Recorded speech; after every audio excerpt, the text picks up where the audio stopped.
Hi everyone, I'm Nigesh from Team Cled Prep. Welcome to this series of Quant Magic. Now, in continuation to the previous video where we discussed a few concepts of profit and loss, the basic concepts of profit and loss, we will be discussing a couple of traditional questions which are commonly asked in this topic. Not in just this video, in the upcoming videos as well, I'll try to cover as many questions as possible in which students generally either consume a lot of time or sometimes they get stuck just because of lack of concept or lack of practice. Okay, so let's begin. In today's video, the first question which we will be discussing is of type where the cost price of two or more articles is same. Okay, now what happens when the cost price of two or more articles is same? Okay, let's take an example and then try to understand this. Say suppose I said that a shopkeeper bought two articles at the same price. तो यहाँ पे आपको simple सा एक statement दिया है कि bought two articles मतलब कॉस्ट प्राइस दो आर्टिकल्स का सेम है. Okay, now the question says he sold one article at a profit of 20% and the other at a loss of 20%. Okay, एक आर्टिकल को उसने 20% प्रॉफिट पे सेल करा और दूसरे आर्टिकल को उसने 20% लॉस पे सेल करा. Okay, and the question is asking that find his overall percentage profit or loss. Now a lot of you might be able to answer this question very simply and very quickly that the overall percentage profit loss will be zero. That means there will be no profit, no loss. Now try to understand what actually happens in such situations. Okay, let's start it in the traditional way. Say suppose I assume the cost price of two articles A and B to be 100 rupees each.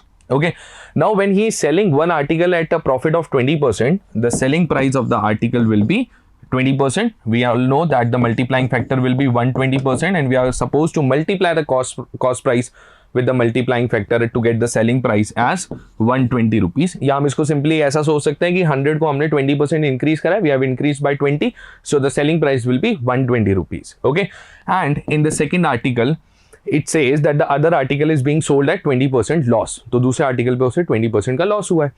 तो यहाँ पे multiplying factor क्या बनेगा 80%. Okay, तो मैं cost price को multiplying factor से multiply कर सकता हूँ, but obviously in this case the numbers are so simple कि हम ओरली ऐसे ही कर सकते हैं कि 100 को मैंने 20 कम कर दिया and the selling price comes out to be 80. Okay, now it is clearly evident that if I try to calculate the overall cost price, that is the combined cost price of both the articles, it comes out to be 200. And when I try to see that what will be the overall selling price, or you can say the combined selling price of both the articles, it comes out to be 200 as well. Okay, so cost price, selling price, both are same. That means there is no profit, no loss. Now, why did I actually pick this question? I picked it because क्योंकि इस question के अंदर 20% profit and 20% loss दे रखा है, तो sometimes students get an idea कि जब भी +20 -20 होगा तो overall result is going to be zero. वो इस तरीके से सोचते हैं कि +20 -20 नलीफाई हो गया और ओवरऑल रिजल्ट क्या हो गया, जीरो हो गया. ओके, अब यहाँ पे तो coincidentally that is actually what is happening. ठीक है, यहाँ पे तो कोई प्रॉब्लम नहीं आएगी आपको, there will be no issues here, your answer is going to be absolutely fine, that is no profit no loss. Okay, but will this be the case always? Let's see. Let's take another example. यहाँ पे question ने बोला है कि a shopkeeper bought two articles at the same price. He sold one article at a profit of 20% and the other at 10% loss. Okay. Now, because in the previous question we discussed that +20 -20 becomes zero, sometimes as a student we get an idea कि in this particular question we can directly solve it as a linear percentage changes. जैसे कि for example यहाँ पे जैसा हमें बोला है कि 20% प्रॉफिट एंड 10% लॉस, तो कई बारी हम गलती क्या करते हैं कि हम इसको +20 -10 और रिजल्ट बोल देते हैं कि 10% का ओवरऑल प्रॉफिट होगा. बट यहाँ पे आप एक चीज नोटिस कीजिए, ये गलत हो गया. क्यों गलत हुआ है? Let's get back to the standard way and try to solve it. Okay, again I will assume the cost price of the two articles to be 100. Okay, दोनों आर्टिकल्स का मैंने कॉस्ट प्राइस 100 अज्यूम करा. Okay, अगर मैं पहले article को 20% profit पे cell कर रहा हूं, the selling price of the article will be 120 as we did earlier, और दूसरे आर्टिकल को इस बार मैंने 10% लॉस पे सेल करा है. ओके, तो 10% अगर मैं लॉस पे सेल करता हूं, यानी कि 100 को मुझे 10% कम करना है, तो सेलिंग प्राइस मेरे पास में कितना आएगा? Selling price will B 90. Okay, now if you try to look at the overall cost price, we can see that the overall cost price is 200. Okay, but at the same time the overall selling price here will be 120 plus 90, that is 210, right? Clearly evident 120 plus 90 is 210. Okay, तो cost price से selling price को अगर मैं compare करता हूं तो I can see that the profit is of 10 but the percentage will not be equal to 10%. Why? 10 rupees का profit हुआ है किसके रिस्पेक्ट में? 200 के रिस्पेक्ट में. इन 200 हमने इसे सॉल्व करा and we can easily calculate that the correct answer will be 5% profit and not 10%. Okay, now अब चलिए यहाँ पे ये बात तो समझ में आई कि आंसर 5% प्रॉफिट आएगा और इस बार इस तरीके से हम सिंपली इनको ऐड सब्ट्रैक्ट करके आंसर नहीं निकाल सकते. तो द क्वेश्चन अराइजेस कि क्या मुझे हर बारी इसी तरीके से कॉस्ट प्राइस को अज्यूम करके क्वेश्चन सॉल्व करना पड़ेगा whenever it says that the shopkeeper bought 2 articles at the same price? Okay, will I always have to assume the cost price and then solve it? Answer is no. What is the direct way of solving this? Whenever you see that the cost price of 2 or more articles is same and the question is asking you to calculate the overall percentage profit or loss, what do you have to do? You have to take the direct average of the given percentages. आपको सिर्फ और सिर्फ जो percentages दे रखे हैं उनका क्या लेना है? डायरेक्ट एवरेज लेना है. ठीक है, तो जैसे कि अगर हम पिछले क्वेश्चन को इस तरीके से सॉल्व करते, ठीक है, सेम वे से इसी मेथड से अगर हम सॉल्व करते तो पिछले क्वेश्चन में if you can try to remember कि हमें क्या बोला गया था? 20% प्रॉफिट है, ओके, और 10% लॉस है. तो याद कीजिए हमारा आंसर क्या आया था? 5%. अगर मैं इसका एवरेज लेता हूं तो +20 - 10 that is +10 by 2 which is nothing equal to plus sign. What does the plus sign show here? It shows कि आपको overall profit हुआ है. Okay, now does it work only when there are 2 percentage changes? यानी कि एक profit एक loss दो ही article की बात हो रही तभी काम करेगा? नहीं, ऐसा कुछ भी नहीं है. अगर दो से ज्यादा भी आर्टिकल्स होंगे तो भी इट वर्क्स एब्सोल्युटली फाइन. जैसे फॉर एग्जांपल मैंने आपको बोला कि shopkeeper bot 3 articles at the same price. Okay, 3 article उसने सेम प्राइस पे खरीदे. Okay, he sold one article at a profit of 10%, the second at a loss of 20%, and the third at a profit of 40%. Find his overall percentage profit or loss. Okay, this is the question. This is the question given to us. क्या करें? Assume करूँ 100, 100, 100. I can see it can get a little bit lengthy here as compared to the previous one because now there are 3 articles. Instead of that, what I will do, I'll take the direct average of the percentage figures. Average क्या होगा? Profit is first is +10. Then there is a loss of 20, so -20. Then there is a profit of 40% plus 40 upon 3. We can see this is -10 plus 40 यानी कितना? Plus 30 by 3, or you can orally calculate it. It is nothing but plus 10%. Now, if the result, overall result is positive, it implies कि shopkeeper को overall profit हुआ है. अगर मुझे यहाँ पे ओवरऑल रिजल्ट नेगेटिव दिखता तो मैं बोल देता कि उसे ओवरऑल लॉस हुआ है. एंड कितने का लॉस होगा या कितने का प्रॉफिट होगा that will be given by the average of these figures. Okay, now क्या हर बार क्वेश्चन इसी तरीके से प्रेजेंट किया जाएगा जैसे मैंने एग्जांपल लिया? नहीं, ऐसा नहीं है. कई बार कंफ्यूज करने के लिए आपको ऐसा बोलेगा कि a shopkeeper bought 2 tables for example for let's say rupees 1 2 3 4 5.6 such that the cost price of both the tables is same. अब आपको टोटल प्राइस दे दिया 1 2 3 4 5.6 और साथ में ये भी बोल रहा है कि कॉस्ट प्राइस दोनों टेबल्स का क्या है? सेम है. तो दोनों का इकट्ठा मिला करके ये प्राइस है, लेकिन इंडिविजुअली अगर बात करेंगे तो दोनों का कॉस्ट प्राइस सेम है. ओके, अब ऐसे सिचुएशन में अगर वो आपको बोलता है कि पहले पे उसे 20% प्रॉफिट हुआ है, दूसरे पे 20% लॉस हुआ है when he sells those 2 tables, तो कई बार हम कंसेप्ट को भूल करके हम क्या करते हैं? इस नंबर पे बहुत ज़्यादा फोकस करने लग जाते हैं. इसको 2 से डिवाइड करते हैं, 2 अलग अलग कॉस्ट प्राइस निकालते हैं, एक पे 20% गेन कैलकुलेट करते हैं, फिर 20% लॉस कैलकुलेट करते हैं और फिर ओवरऑल सेलिंग प्राइस. आप समझ पा रहे हो कि ये क्वेश्चन कितना लेंदी हो रहा है? ठीक है, जबकि आप सोच के देखिए कि मुझे इस ओवरऑल प्राइस से क्वेश्चन में कोई लेना देना नहीं है. ठीक है, मुझे सिंपल सी एक बात कही गई है कि 2 आर्टिकल्स खरीदे हैं, दोनों का कॉस्ट प्राइस क्या है? सेम है. The cost price of both the articles is same. If it is same I shall directly take the average of the given percentage figures. तो पहला 20 -20 upon 2 result is 0. That means there will be no profit no loss. Okay, now in these few examples we discussed a scenario where the cost price of 2 articles for 2 or more articles was same. What happens अगर question में आपको ऐसा बोल दिया जाए कि the selling price of 2 articles is same? अगर 2 articles की सेलिंग प्राइस सेम होगी, यानी कि से सपोज मैं आपको ऐसा बोलता हूं कि क्वेश्चन के अंदर a shopkeeper sold 2 articles at the same price. अब यहाँ पे देखिए पिछली बार क्वेश्चन कैसा स्टार्ट हो रहा था? A shopkeeper bought 2 articles at the same price. यहाँ पे कैसे स्टार्ट हो रहा है? sold two articles at the same price, मतलब selling price same है, right? Now he sold one article at a profit of 20% and the other at 20% loss. ठीक है, सिमिलर क्वेश्चन है, फर्स्ट वाले के अंदर कॉस्ट प्राइस सेम था, यहाँ पे सेलिंग प्राइस सेम है, क्या अब भी आंसर जीरो हो जाएगा? नहीं, कॉस्ट प्राइस सेम था, बेस सेम था, एक ही नंबर को प्लस 20% इंक्रीज करा, उसी नंबर को 20% डिक्रीज करा, ओवरऑल क्या हो गया? जीरो। या फिर हमने ओवरऑल क्या निकाल लिया था आगे वाले क्वेश्चंस में, डिफरेंट क्वेश्चंस के अंदर एवरेज निकाल लिया था। क्या यहाँ पे ये काम कर सकते हैं? नहीं कर सकते। तो कैसे हम इसको सॉल्व करें? देखिए, बहुत सिंपल सा तरीका है।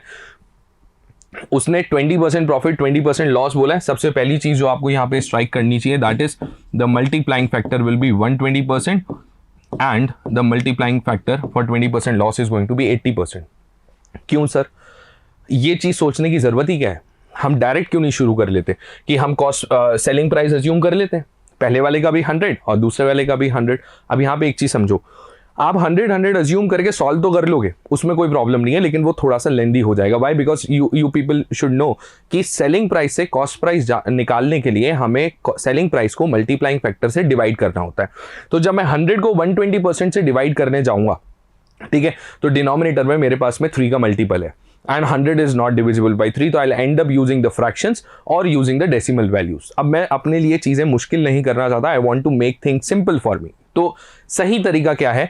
मल्टीप्लाइंग फैक्टर सोचिए और इनके एलसीएम में सेलिंग प्राइस को अज्यूम कर लीजिए। ठीक है, मुझे दिख रहा है 120% 80% एलसीएम लिया मैंने, ठीक है, और मैंने सेलिंग प्राइस से सपोज अज्यूम कर लिया कि दोनों आर्टिकल्स का सेलिंग प्राइस है 240 rupees. Okay, 120 and 80 selling price is 240 rupees. Okay, अब सोच के देखो, जब आप पहले आर्टिकल के लिए कॉस्ट प्राइस निकालने जाओगे तो आप क्या करोगे? सेलिंग प्राइस को 120% से डिवाइड करोगे। 240 को when you will divide it by 120%, okay, और you can say 120 upon 120 into 100, okay, this is going to be what? The selling cost price will be 200, and similarly when you are going to divide this number 240 by 80%, right, the cost price is going to be what? 300 rupees. Okay, तो हमने क्या करा? Multiplying factor देखे, उनके LCM में हमने selling price को assume करा। इससे फायदा क्या हुआ? फायदा ये हुआ कि हमारे लिए कैलकुलेशन बहुत इजी हो गई है, और अब हमने ओवरऑल कॉस्ट प्राइस निकाला। कितना आएगा? Overall cost price will be equal to what? 500 rupees. Overall selling price is equals to what? 480 rupees. And now I can compare the two and mark my answer very easily कि selling price 480 है, cost price 500 है, तो मुझे यहाँ पे क्या हुआ है? 20 रुपीज का लॉस हुआ है। किसके रिस्पेक्ट में? 500 के रिस्पेक्ट में। इनटू 100 कैंसिल कर दिया, और यहां पे मेरे पास में रिजल्ट आ गया -4%। What does the minus sign show? It shows कि आपको लॉस हो रहा है। ओके, नाउ एक बार थोड़ा सा ध्यान से यहां पे फोकस कीजिए एंड ट्राई टू रिकॉल कि क्या आपने कभी ऐसा देखा है +20 -20 एंड द रिजल्ट इज -4? याद करो हमने कहां देखा था? We saw this in successive. लेकिन क्या हर क्वेश्चन में सक्सेसिव लग जाएगा? जब भी सेलिंग प्राइस सेम होगा, क्या मैं रैंडमली बोल सकता हूं कि मैं सक्सेसिव का फॉर्मूला यूज करके आंसर निकाल सकता हूं? नहीं। इस पे आगे चल के मैं बताऊंगा कि किस सिचुएशन में सक्सेसिव यूज किया जाता है। ओके, पहले एक और एग्जांपल लेते हैं एंड ट्राई टू सी, देखते हैं कि वहां पे सक्सेसिव लगेगा या नहीं लगेगा। ओके, चलिए। The next question is, it says a shopkeeper bought 2 articles at the same price. He sold one article at a profit of 20% and the other at a loss of 10%. Okay, you have to find the overall percentage profit or loss. Let's start with the standard thing. दोनों articles का selling price assume करेंगे, तो first article, second article a और B. अब यहाँ पे देखिए multiplying factor क्या बनेगा? 120%। दूसरा मल्टीप्लाइंग फैक्टर क्या बनेगा? 90%। 12 9 एलसीएम इज व्हाट? 36। तो मैंने यहाँ पे सेलिंग प्राइस अज्यूम करा एज 360। ओके, आप 36 360 36 का कोई भी मल्टीपल अज्यूम कर लो, कोई इशू नहीं है। ओके, अब जब मैं कॉस्ट प्राइस कैलकुलेट करने जाऊंगा तो आई कैन सी कि 360 again I am going to divide it with the multiplying factor, right? 120 से हमने डिवाइड करा 3 times. What is the cost price of the first article which is sold at 20% profit? The cost price will be 300. What will be the cost price of the second article? 360 upon 90 into 100, right? इसको आपने solve करा, that is 4 times, तो आपके पास में cost price आया कितना? 400 rupees. Okay, now let's check it out. दोनों article का selling price, combined selling price 360 total is 720। दोनों आर्टिकल का combined cost price 300 400 total is 700। यहाँ पे देखो प्रॉफिट हो रहा है या लॉस? प्रॉफिट हुआ है, कितने रुपीस का प्रॉफिट हुआ है? 20 रुपीस का प्रॉफिट हुआ है, और किसके रिस्पेक्ट में हुआ है? ठीक है, 700 के रिस्पेक्ट में हुआ है, इंटू 100, राइट। मैंने इसको सिंपल इस तरीके से सॉल्व करा। अब यहां पे एक चीज और, परसेंटेज के अंदर जो हम फ्रैक्शंस याद करते हैं वो कितना हेल्प करते हैं। देखिए, एक सिंपल क्वेश्चन था जहां पे कि मुझे परसेंटेज का फ्रैक्शन की हेल्प मैं लेकर के आंसर जल्दी से टिक कर दूंगा। मुझे मालूम है 1/7 इज 14.28%, 2/7 किसके बराबर होगा? 28.56, और मुझे यहाँ पे क्या क्या फ्रैक्शन देखने को मिल रहा है? 2/70। तो 28.56 इज 2/7 और मुझे चाहिए 2/70। So my answer is going to be what? नीचे एक जीरो आ रहा है एक्स्ट्रा, 10 से और डिवाइड कर दिया, your answer will B 2.856%। That's simple, right.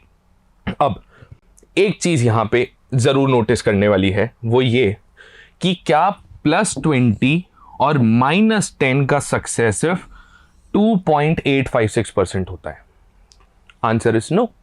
+20 -10 -200 upon 100, ठीक है, result will be what? +8% and not 2.856%। तो ये बात तो क्लियर है कि भाई सक्सेसिव रैंडमली कभी भी सेलिंग प्राइस सेम होने पर सक्सेसिव नहीं लगा सकते, ठीक है। अब एक केस में तो सक्सेसिव एप्लीकेबल था, एक केस में सक्सेसिव एप्लीकेबल नहीं था, तो कैसे जज करें? आप दोनों क्वेश्चंस के अंदर जो फिगर्स हैं उस पर थोड़ा सा अगर नोटिस करोगे तो आपको रियलाइज होगा, पहले क्वेश्चन में +20 -20 था, इस बार +20 -10 है, तो किस केस में हम सक्सेसिव लगा सकते हैं? ओके, जब भी सेलिंग प्राइस दो आर्टिकल्स का सेम हो और एक को आपने प्रॉफिट लॉस में बेचा, एक को प्रॉफिट पे, दूसरे को लॉस पे, ऑल्सो उनके साथ साथ में प्रॉफिट लॉस के परसेंटेज फिगर्स क्या होने चाहिए? इक्वल होनी चाहिए। देखिए, मैथ्स के अंदर बहुत सारे ट्रिक्स हैं, हमें बहुत पसंद भी आते हैं, ठीक है। हर किसी को चाहिए कि मैथ्स के अंदर कुछ तो नया ट्रिक हो जिससे क्वेश्चन जल्दी सॉल्व हो।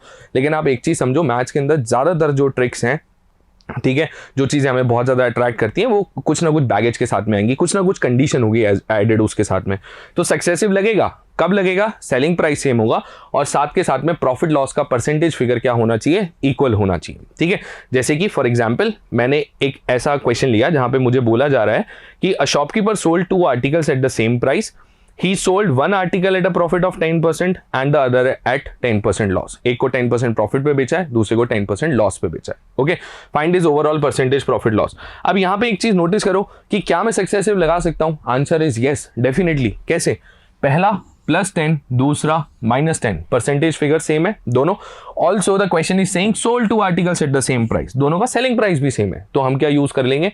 सक्सेसिव यूज कर लेंगे। And what will be the result? The result will be +10 -10 -100 upon 100 gets cancelled. Result is what? -1%. Right? Now, just to sum all the questions in one phrase.